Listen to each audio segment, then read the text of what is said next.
नमस्कार, मैं हूं अंकुर। आप देख रहे हैं सत्य हिंदी का न्यूज बुलेटिन।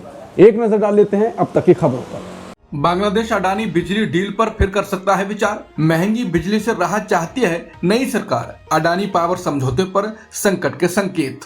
बांग्लादेश की नई सरकार बिजली को सस्ता करने के लिए अडानी पावर के साथ हुए पुराने समझौते पर दोबारा बातचीत करना चाहती है। सरकार का कहना है कि अडानी जिस कोयले से बिजली बना रहे हैं उसकी कीमत बहुत ज्यादा है। इसी वजह से बांग्लादेश को महंगी बिजली खरीदनी पड़ रही है। यह फैसला नई सरकार के सत्ता में आने के बाद उठाए गए पहले बड़े कदमों में से एक माना जा रहा है। हालांकि अभी तक अडानी पावर से कोई औपचारिक बातचीत शुरू नहीं हुई है। बांग्लादेश पावर डेवलपमेंट बोर्ड के चेयरमैन रेजाउल करीम ने इस मुद्दे पर कुछ भी कहने से इनकार कर दिया। वहीं अडानी पावर का कहना है कि उन्हें सरकार की ओर से दोबारा बातचीत को लेकर कोई सूचना नहीं मिली है और कंपनी समझौते के अनुसार बिजली सप्लाई कर रही है। गौरतलब है कि अडानी पावर झारखंड के 1600 मेगावाट कोयला आधारित प्लांट से साल 2023 से बांग्लादेश को बिजली दे रही है। इस समझौते के तहत बांग्लादेश ने 25 साल तक प्लांट की पूरी बिजली खरीदने की सहमति दी थी। यह डील पूर्व प्रधानमंत्री शेख हसीना के कार्यकाल में हुई थी। सुप्रीम कोर्ट ने कहा कि हेट क्राइम रोकने के लिए निर्देशों को लागू करना अब मुश्किल है। सीजे सूर्यकांत बोले, पूरे देश में हर लिंचिंग की निगरानी नहीं कर सकते हैं। लोग बोले, तुमसे ना हो पाएगा मीम से किए जा रहे हैं तंज। सीजे सूर्यकांत ने कहा कि नफरत से जुड़े अपराधों और भीड़ हिंसा को रोकने के लिए सुप्रीम कोर्ट द्वारा पहले दिए गए सामान्य निर्देशों को लागू करना अब मुश्किल होता जा रहा है। सीजेआई ने बताया कि 2018 में सुप्रीम कोर्ट ने केंद्र और राज्य सरकारों को गौरक्षा के नाम पर हिंसा, लिंचिंग और भीड़ तंत्र को रोकने के लिए निर्देश दिए थे, लेकिन कई राज्य सरकारें इन निर्देशों का ठीक से पालन नहीं कर रही हैं। मुख्य न्यायाधीश ने कहा कि हर अपराध को उसके अपने तथ्यों और हालात के आधार पर देखा जाना चाहिए।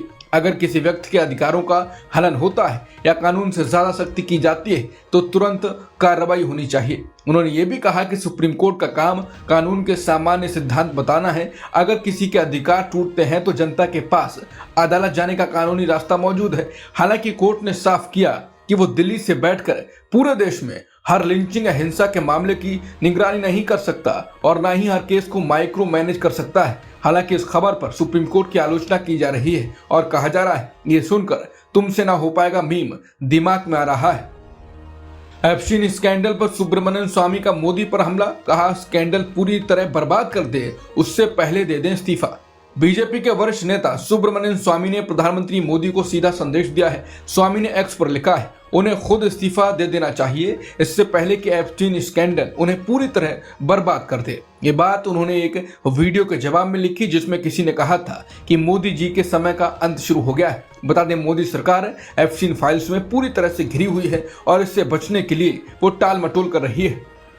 एनसीईआरटी ने कक्षा 8 की किताब में जोड़ा न्यायपालिका में भ्रष्टाचार चैप्टर। उठे सवाल, राजनेताओं के भ्रष्टाचार का क्या। एनसीईआरटी ने कक्षा 8 की नई सोशल मीडिया साइंस की किताब में न्यायपालिका की भूमिका समझाने के साथ साथ एक नया हिस्सा भी जोड़ा है जिसमें न्यायपालिका में भ्रष्टाचार और अदालतों में लंबित मामलों जैसी चुनौतियों का जिक्र किया गया है। इस खबर पर वरिष्ठ वकील कपिल सिब्बल ने कहा है कि न्यायपालिका में भ्रष्टाचार पर एक हिस्सा शामिल किया गया है, लेकिन सवाल यह है कि बड़े स्तर पर होने वाले भ्रष्टाचार का क्या, जैसे राजनेताओं का भ्रष्टाचार जिनमें मंत्री भी शामिल हैं, सरकारी अधिकारियों का भ्रष्टाचार, जांच एजेंसियों में भ्रष्टाचार, और सरकारें इन मामलों को दबा क्यों देती हैं, इन पर खुलकर कार्रवाई क्यों नहीं करती हैं। मोहम्मद दीपक से मिले कई बड़े नेता। नफरत के दौर में भाईचारे का संदेश। राहुल गांधी के मिलने के बाद मोहम्मद दीपक से देश के कई नेता मिले हैं। आप सांसद संजय सिंह ने भी मुलाकात की और कहा कि देश में जब नफरत का अंधेरा छाया हुआ है, ऐसे में दीपक कुमार ने भाईचारे का जो दीपक जलाया है उसको बचाने की जिम्मेदारी हम सब की है। आइए मिलकर दीपक के साथ खड़े हों। इसके अलावा कांग्रेस नेता इमरान प्रतापगढ़ी ने भी मुलाकात की। मोहम्मद दीपक इमरान प्रतापगढ़ी की इफ्तार पार्टी में दिखाई दिए। ट्रेड डील से पीछे हटने वाले देशों को ट्रंप की चेतावनी। बोले, अमेरिका के साथ खेल करेंगे तो ऊंचा टैरिफ लगा देंगे। सुप्रीम कोर्ट के फैसले के बाद आई ट्रंप की यह धमकी। अमेरिका के राष्ट्रपति ट्रंप ने टैरिफ को लेकर सुप्रीम कोर्ट के फैसले के बाद दुनिया के कई देशों को सख्त चेतावनी दी है। ट्रंप ने कहा है कि अगर कोई देश अमेरिकी सुप्रीम कोर्ट के हालिया फैसले का फायदा उठाकर चालाकी करेगा तो उस पर पहले से भी ज्यादा भारी टैरिफ लगाया जाएगा। ट्रंप ने सोशल मीडिया पर साफ शब्दों में कहा जो देश अमेरिका के साथ खेल करेंगे, जिन्होंने सालों से अमेरिका को लूटा है, उन पर और भी सख्त टैरिफ लगाए जाएंगे। यानी ट्रंप ने खुली धमकी दी है। बता दें, अमेरिकी सुप्रीम कोर्ट ने ट्रंप सरकार द्वारा लगाए गए बड़े टैरिफ को रद्द कर दिया है। इसके बाद भारत में भी हलचल तेज हो गई है और ट्रेड डील पर बातचीत जो इसी हफ्ते शुरू होनी थी, फिलहाल रोक दी गई है और डील की समीक्षा की बात होने लगी है। सिर्फ भारत ही नहीं, यूरोपीय यूनियन ने भी अमेरिका के साथ ट्रेड डील को फिलहाल रोक दिया है। EU ने कहा है कि अमेरिका को साफ बताना होगा कि सुप्रीम कोर्ट के फैसले के बाद वह आगे क्या करने जा रहा है। इस बीच ही ट्रंप का ये बयान आया है। कुल मिलाकर ट्रंप की इस धमकी से दुनिया भर में ट्रेड वॉर का डर फिर से गहराता जा रहा है। तनाव में पीएम मोदी का इजरायल दौरा, संसद में उठे सवाल, पूछा पश्चिम एशिया में संकट है फिर भी विदेश दौरा क्यों। पीएम मोदी के 25 फरवरी को इजरायल दौरे से पहले दौरे के समय को लेकर संसद में सवाल उठे हैं। वजह यह है कि पश्चिम एशिया में हालात बेहद तनावपूर्ण हैं। अमेरिका ने इस इलाके में अपनी सेना बढ़ा दी है और ईरान पर हमले की आशंका जताई जा रही है। भारत सरकार ने अपने नागरिकों को ईरान छोड़ने की सलाह भी दी है। ऐसे में सांसदों का कहना है कि अगर हालात और बिगड़े तो इजरायल भी इस संघर्ष में फंस सकता है। संसद की विदेश मामलों की स्थायी समिति, जिसकी अध्यक्षता कांग्रेस सांसद शशि थरूर कर रहे हैं, उसकी बैठक में यह मुद्दा उठा। बैठक में विदेश मंत्रालय के बजट में चर्चा हो रही थी। एक सांसद ने सवाल किया कि ऐसे तनावपूर्ण माहौल में पीएम का इजरायल जाना कितना सही है। इस पर विदेश सचिव विक्रम मिस्री ने कहा कि पीएम के सभी विदेशी दौरे सुरक्षा को ध्यान में रखकर ही तय किए जाते हैं। हालांकि उन्होंने ये साफ नहीं किया कि अगर हालात बिगड़े तो यात्रा रद्द होगी या नहीं। AI समिट विवाद में राहुल का मोदी पर पलटवार, बोले मोदी जी मैं बताता हूँ शर्म की बात क्या है। अडानी केस और ट्रेड डील पर राहुल का हमला। राहुल गांधी ने AI समिट में यूथ कांग्रेस के प्रदर्शन का खुलकर समर्थन किया है और पीएम मोदी के मेरठ में दिए भाषण और कांग्रेस पर उनके हमले का चुन चुन कर जवाब दिया। उन्होंने सोमवार को कहा कि मोदी जी अहिंसा और लोकतांत्रिक विरोध देश की बुनियाद है। एप्स्टीन फाइल में आपका और आपके मंत्री का नाम जुड़ना शर्म की बात है। उन्होंने कहा कि ट्रेड डील के नाम पर देश भेज देना, अमेरिका में केस में अडानी को बचाना शर्म की बात है। राहुल ने अडानी पर अमेरिका में चल रहे केस का जिक्र किया और कहा कि पूरा देश जानता है कि अडानी केस ने आपकी रातों की नींद उड़ा रखी है। ये बीजेपी और आपके फाइनेंशियल आर्किटेक्चर पर केस है। 14 महीनों से कोई कार्रवाई नहीं हुई, ये शर्म की बात है। राहुल ने कहा कि मोदी जी आप अपने मित्रों अनिल अंबानी, अडानी और खुद के लिए जो उचित समझें वो कीजिए। मैं और कांग्रेस पार्टी के बब्बर शेर देश की रक्षा करते रहेंगे, 1 इंच पीछे नहीं हटेंगे। राहुल ने ये जवाब पीएम मोदी के उस भाषण पर दिया है जिसमें उन्होंने AI समिट में यूथ कांग्रेस के विरोध पर कहा था कि कांग्रेस गंदी और नंगी राजनीति कर रही है। पीएम ने कहा था कि कांग्रेस के नेता शर्म महसूस करने की जगह ऐसे प्रदर्शन का बचाव कर रहे हैं जो देश की छवि को खराब करता है। इंडिया गठबंधन में नेतृत्व बदलाव की बात नहीं, बोले ओमर अब्दुल्ला। बोले राहुल गांधी ने बीजेपी के खिलाफ लड़ाई में कोई कसर नहीं छोड़ी है। इंडिया गठबंधन में राहुल गांधी की लीडरशिप को चर्चाओं के बीच ओमर अब्दुल्ला ने कहा है कि राहुल गांधी ने बीजेपी के खिलाफ लड़ाई में कोई कसर नहीं छोड़ी है। इसके साथ ही उन्होंने ये भी कहा कि इंडिया गठबंधन में नेतृत्व बदलने को लेकर अब तो कोई चर्चा नहीं हुई। दरअसल कांग्रेस के वरिष्ठ नेता मणिशंकर अय्यर ने कहा था कि DMK प्रमुख M.K. स्टालिन इंडिया गठबंधन के संयोजक बनने के लिए सबसे उपयुक्त हैं। इसके बाद गठबंधन के नेतृत्व को लेकर अटकलें तेज हो गई। उमर अब्दुल्ला ने कहा कि मणिशंकर अय्यर ने यह बात अपनी निजी राय के तौर पर कही है और उन्हें राय रखने का पूरा हक है, लेकिन इंडिया गठबंधन में कोई भी बड़ा फैसला आपसी सहमति और चर्चा से ही होगा। शंकराचार्य केस में नया मोड़ और झूठे केस का आरोप, आर्थिक लालच देकर केस कराने का दावा, प्रेस कॉन्फ्रेंस में व्यक्ति का बड़ा खुलासा। शंकराचार्य अभिमुक्तेश्वरानंद सरस्वती के खिलाफ यौन उत्पीड़न के मामले में राजनीति थमने का नाम नहीं ले रही है। अब एक व्यक्ति ने आशुतोष ब्रह्मचारी पर झूठा केस दर्ज कराने का आरोप लगाया है। शंकराचार्य के अभिमुक्तेश्वरानंद की प्रेस कॉन्फ्रेंस में हरदोई के रमाशंकर दीक्षित पहुंचे। वो फिलहाल शाहजहांपुर में रहते हैं। उनकी 3 बेटी हैं। उनका आरोप है कि आशुतोष ब्रह्मचारी ने इन्हें लालच दिया, ये बच्चियों की तरफ से अभिमुक्तेश्वरानंद पर यौन उत्पीड़न लगवा दें, लेकिन ये आरोप लगवाने को तैयार नहीं हुए। रमाशंकर ने बताया कि आशुतोष ब्रह्मचारी ने कहा कि हम तुम्हारा आर्थिक सहयोग करेंगे। रमाशंकर ने ये जानकारी शंकराचार्य और पत्रकारों के सामने दी और इस बात को सादे पन्ने पर लिखकर और अपना हस्ताक्षर करके शंकराचार्य को सौंप दिया।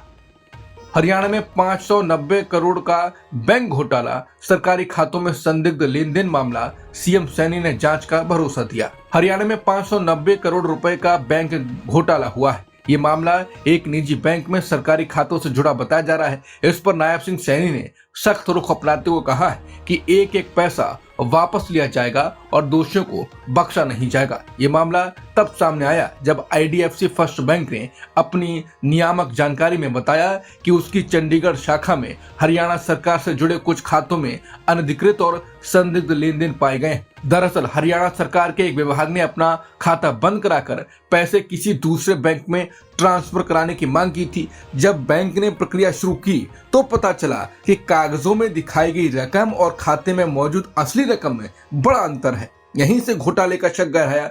बैंक की इस जानकारी के सामने आने के एक दिन बाद यानी 23 फरवरी को ये मुद्दा विधानसभा में भी गूंजा। विपक्ष ने सरकार से जवाब मांगे और मामले की पूरी जांच की मांग की। सरकार ने कहा है इस पूरे मामले की औपचारिक जांच कराई जाएगी। मुख्यमंत्री ने साफ कहा कि चाहे कोई भी शामिल हो, किसी को छोड़ा नहीं जाएगा और सरकारी पैसे की पूरी वसूली की जाएगी। झारखंड में एयर एम्बुलेंस क्रैश, 7 की मौत। रांची से दिल्ली उड़ान हादसे में सभी सवार मरे। झारखंड के चतरा जिले में सोमवार शाम एक बड़ा विमान हादसा हो गया। एयर एम्बुलेंस के क्रैश होने से उसमें सवार सभी 7 लोगों की मौत हो गई। ये एयर एम्बुलेंस रांची से दिल्ली जा रही थी। हादसा चतरा जिले के सिमरिया इलाके के पास हुआ। चतरा के डिप्टी कमिश्नर कीर्ति श्रीजी ने बताया कि विमान शाम 7:11 पर रांची एयरपोर्ट से उड़ा था। करीब 7:30 बजे के आसपास विमान से संपर्क टूट गया और कुछ देर बाद इसके क्रैश होने की सूचना मिली। विमान सिमरिया के बरियातू पंचायत क्षेत्र में गिरा, जो घने जंगलों वाला इलाका है। इस वजह से राहत और बचाव कार्य में भी दिक्कतें आई। हादसे के कारणों का अभी पता नहीं चला है और जांच की जा रही है। हमले की कोशिश के बाद ट्रंप बोले, पता नहीं कब तक रहूं।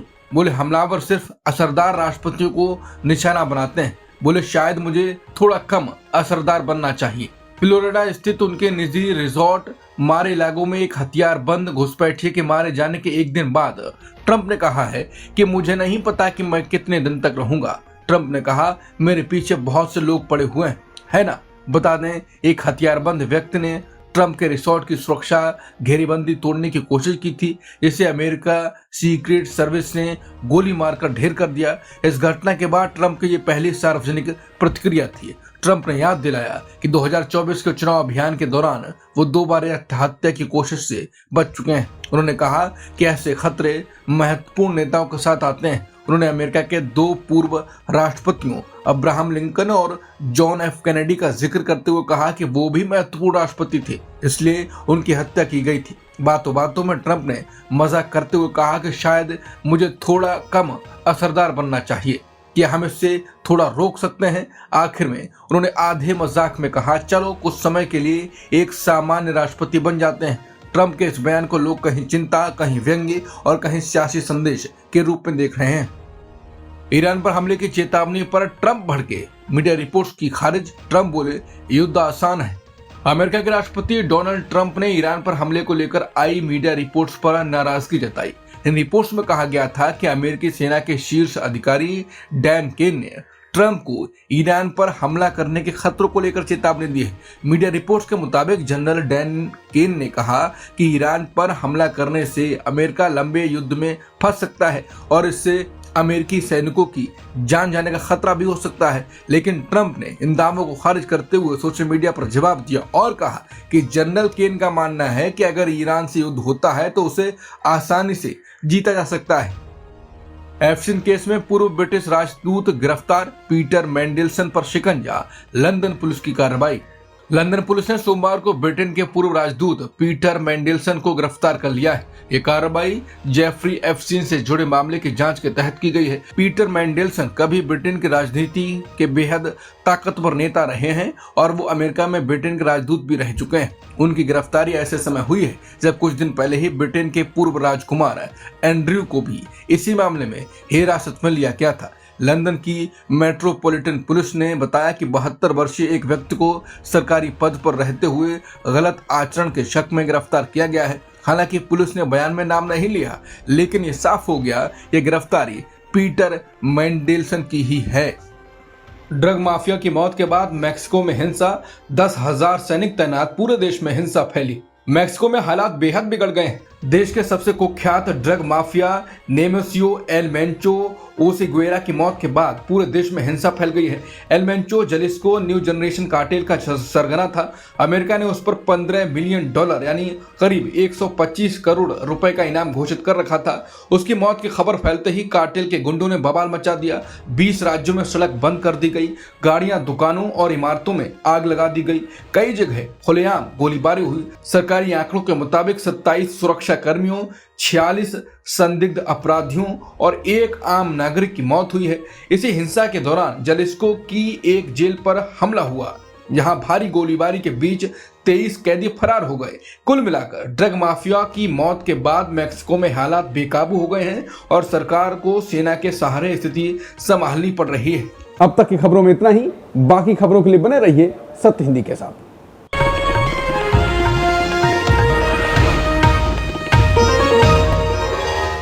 Copyright disclaimer under Section 107 of the Copyright Act 1976. Allowance is made for fair use for purposes such as criticism, comment, news reporting, scholarship, and research. Fair use is a use permitted by copyright statute that might otherwise be infringing.